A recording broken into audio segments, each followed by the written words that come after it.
उपस्थित सभी को प्रणाम करता हूं। माइक वाले इसकी थोड़ी आवाज बढ़ा दे। और एक ये जिस किसी की भी पांडुलिपि है, ये इसके मौलिक माता पिता जहां कहीं भी हो, इसको संभाल लो। मैं जानता हूं ये बच्चा देश का भविष्य है, लेकिन इसको मेरा वर्तमान बिगाड़ने का कोई है।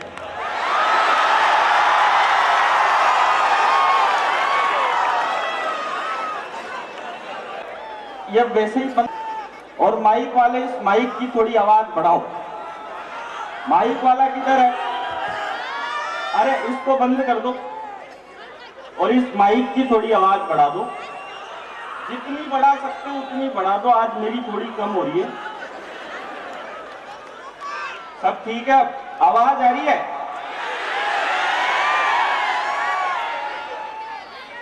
तुम क्या सोच रहे हो कि मैं अरुणाचल प्रदेश से आया हूं?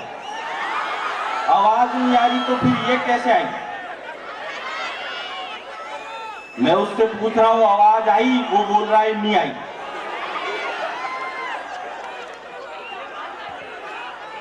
अब आ रही है? माइक वाले थोड़ी और आवाज बढ़ाओ। और ये लाइट तो बंद कर दो, इसको क्यों जला रहे हो भाई? इसको ये लाइट बंद कर दो।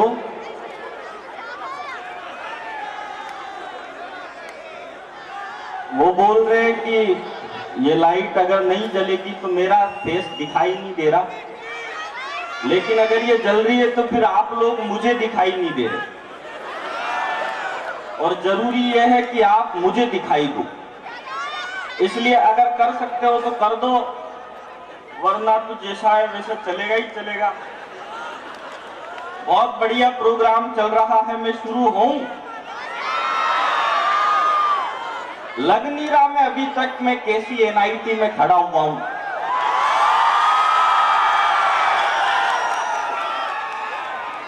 बहुत बढ़िया प्रोग्राम चल रहा है। अब और भी बढ़िया हो जाएगा, क्योंकि अब मैं आ गया हूं। मैं आपके बीच में ऐसी कोई फालतू माथा फोड़ी की बात। अब देखो, इस माइक का भी कैरेक्टर थोड़ा ढीला हो गया। जब तक वो खड़ी थी तब तक इसने सीटी नहीं बजाई।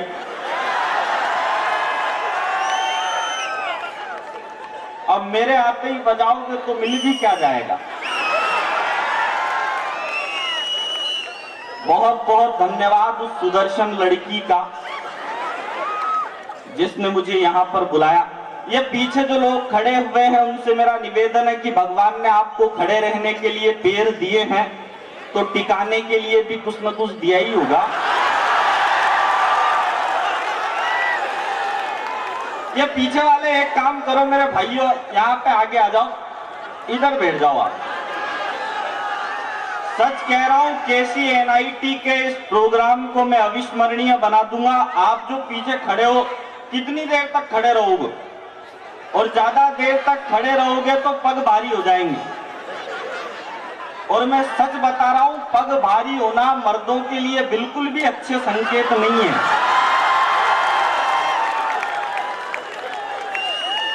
आप अगर आगे आके बैठ जाओगे तो ठीक है, नहीं बैठोगे तो कोई बात नहीं, चलो खड़े ही रहो। आप भी अगर बैठ जाओ तो ठीक रहेगा। वैसे भी महान वैज्ञानिक डार्विन का सिद्धांत है कि हम शरीर के जिन अंगों का प्रयोग नहीं करते वो धीरे धीरे लुप्त हो जाया करते हैं।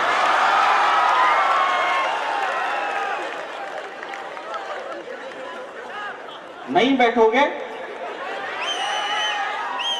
भैया? नहीं बैठेंगे, यूपी वाले हैं। उत्तर प्रदेश का तो बच्चा। ये क्या कर रहे हो भाई? तुम तो ऐसे स्वर में चिल्ला रहे हो जैसे तुम कैटरीना कैफ 4 में रणबीर कपूर की।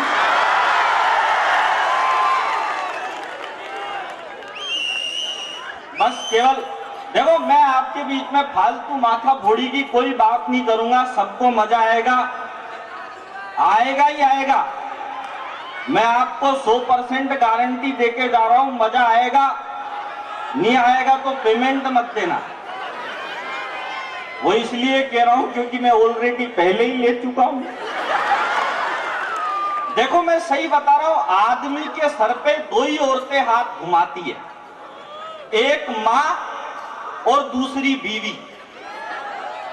जब मां माथे पे हाथ घुमाती है तो बाल बढ़ते हैं, और जब बीवी माथे पे हाथ घुमाती है तो समझ जाओ सुपड़ा साफ।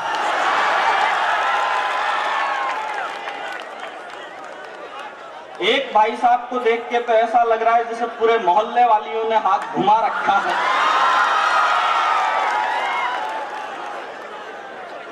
हाँ बैठो बैठो सर, कहीं भी बैठ जाओ। आप तो सही टाइम पे आए हो, हमने प्रोग्राम थोड़ा जल्दी शुरू करवा दिया था। बहुत बढ़िया। देखो मैं सही बताऊं, आदमी सबसे ज्यादा अपनी लुगाई से दुखी रहता है। सच कह रहा हूं मैं आपको। पत्नी को इंग्लिश में कहते हैं वाइफ।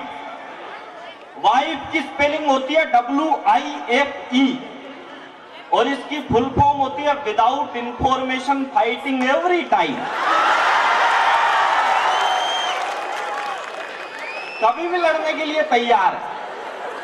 वो श्याम निगम जी कहाँ है? श्याम निगम जी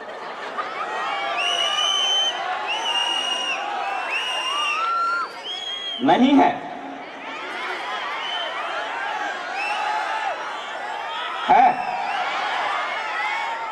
नहीं है तो कोई बात नहीं, मैं ईश्वर से प्रार्थना करता हूं कि उनकी आत्मा को शांति प्रदान करे।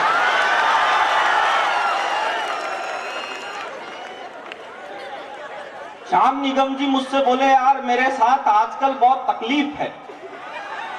मैंने कहा क्या तकलीफ है भाई साहब आपके साथ? बोले यार मेरे साथ तकलीफ ये है कि मेरी लुगाई बिल्कुल भी मेरी बात नहीं मानती। मैंने कहा भाई साहब मुझसे क्यों कह रहे हो, मेरी तो खुद की नहीं मानती। मैंने कहा अब तो आप एक काम करो, अब तो आप निर्मल बाबा के दरबार में जाओ। अब तो निर्मल बाबा ही बताएंगे आपको लुगाई बात कैसे मानती है। ये चले गए निर्मल बाबा के दरबार में। जैसे ही निर्मल बाबा के दरबार में गए, इन्होंने बाबा से कहा बाबा लुगाई बिल्कुल भी मेरी बात नहीं मानती, ऐसा आशीर्वाद दो कि वो मेरी बात मानने लग जाए। निर्मल बाबा बोले निगम जी आप घर पे खाना खाते हो? श्याम जी बोले खाता हूं। निर्मल बाबा बोले कभी पत्नी के बने हाथ के खाने की तारीफ की है? श्याम निगम जी बोले साहब वो तो जिंदगी में कभी नहीं की।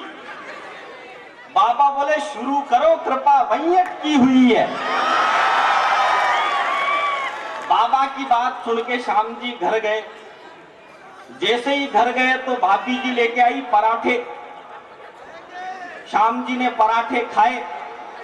पराठे खाके फटाफट तारीफ स्टार्ट कर दी। बोले ऐसे पराठे तो मैंने जिंदगी में नहीं खाए। क्या क्या प्रॉब्लम है भाई?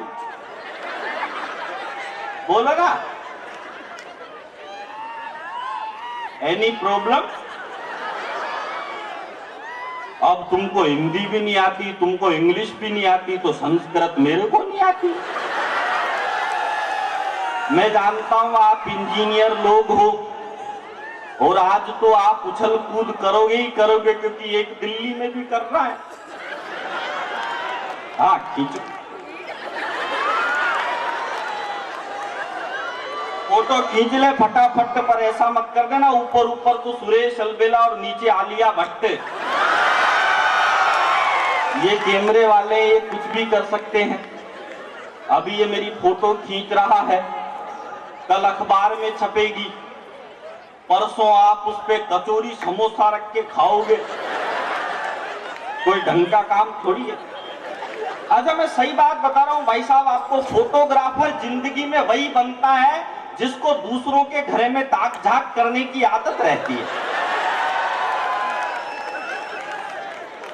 तो आप सबको आवाज आएगी। किसको आवाज नहीं आ रही बताओ एक बात?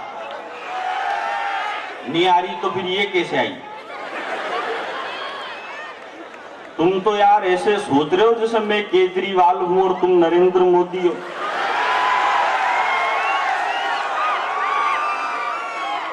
आ रही है? अगर मैं पूछ रहा हूं आ रही और तुम कह रही हो नहीं आ रही, तो नहीं आ रही तो भाई मैं कुछ भी नहीं कर सकता, अब तुम घर जाओ। सबको आएगी, चिंता की कोई बात। जिसको मेरी आवाज आ रही है एक बार मुझे तालियों की गड़गड़ाहट से बताए कि मैं शुरू करूं। मैं जानता हूं आप उत्तर प्रदेश वाले हो और यूपी का आदमी तो इतना इंटेलिजेंट होता है, गोबर को सूंघ के पता कर लेता है कि भैंस की एज कितनी है। ये श्याम जी मुझसे बोले यार लुगाई बिल्कुल भी मेरी बात नहीं मानती। ये निर्मल बाबा के दरबार में चल गए। निर्मल बाबा बोले घर पे खाना खाते हो? ये बोले साहब घर पे खाना खाता हूँ। निर्मल बाबा बोले कभी पत्नी के बने हाथ के खाने की तारीफ की है? ये बोले साहब वो तो जिंदगी में कभी नहीं की। बाबा बोले शुरू करो, कृपा वहीं अटकी हुई है। अब ये निर्मल बाबा की बात सुन के घर गए। जैसे ही घर गए तो भाभी जी लेके आई पराठे। श्याम जी ने पराठे खाए और पराठे खाके फटाफट तारीफ स्टार्ट कर दी। बोले ऐसे पराठे तो मैंने जिंदगी में नहीं खाए, आज तो मेरी जिंदगी सफल हो गई, आज तो मैं मोक्ष को प्राप्त हो गया। तो भाभी जी रसोई में से बेलन लेके आई। बोली मैं 20 साल से तुझे खाना खिला रही हूं, तूने आज दिन तक तारीफ नहीं की और आज जैसे ही पड़ोसन ने पराठे भिजवा दिए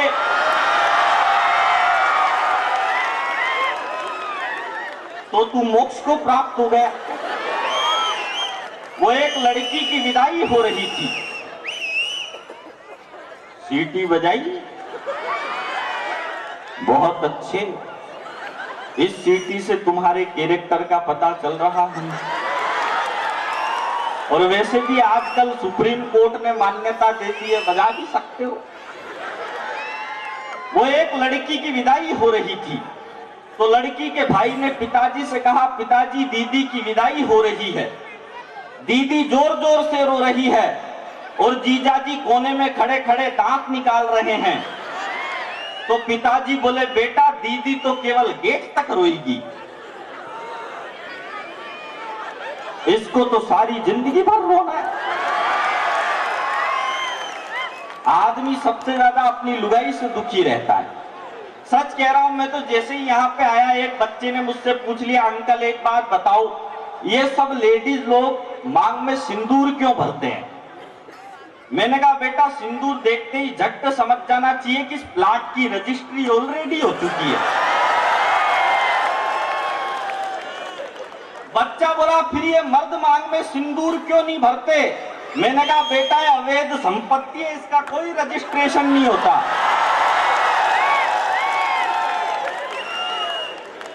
मैंने एक बच्चे से पूछ लिया, मैंने कहा तुम्हारे पिताजी क्या करते हैं? बोला हम 20 भाई बहन हैं। मैंने कहा यार मैं ये पूछ रहा हूं तेरे पिताजी क्या करते हैं? बोला हम 20 भाई बहन हैं। मैंने कहा यार सवाल तो ये पिताजी क्या करते हैं? बोला पिताजी को फुर्सत मिलेगी तभी तो कुछ करेंगे ना। मैं तो जितने भी यहाँ पे स्टूडेंट है सबको परीक्षा में पास होने का फार्मूला देके जा रहा हूँ।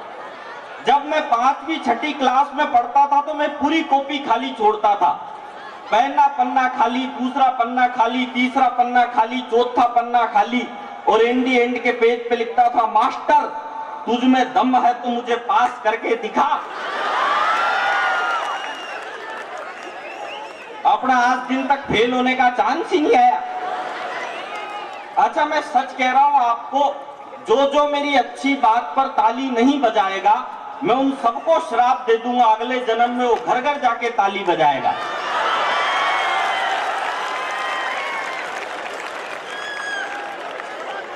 बहुत सारों ने अभी भी नहीं बजाई,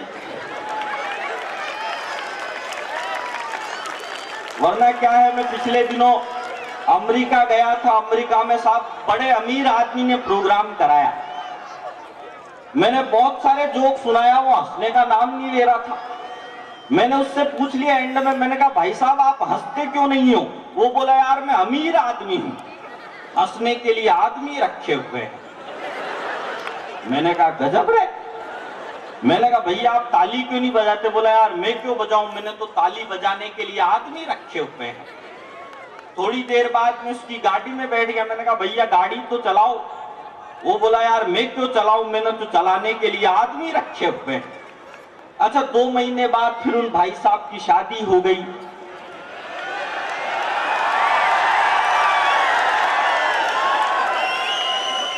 बहुत सारे काम ऐसे हैं जो आदमी को खुद ही करने पड़ते हैं, इसलिए तालियां तो आपको बजानी ही पड़ेगी।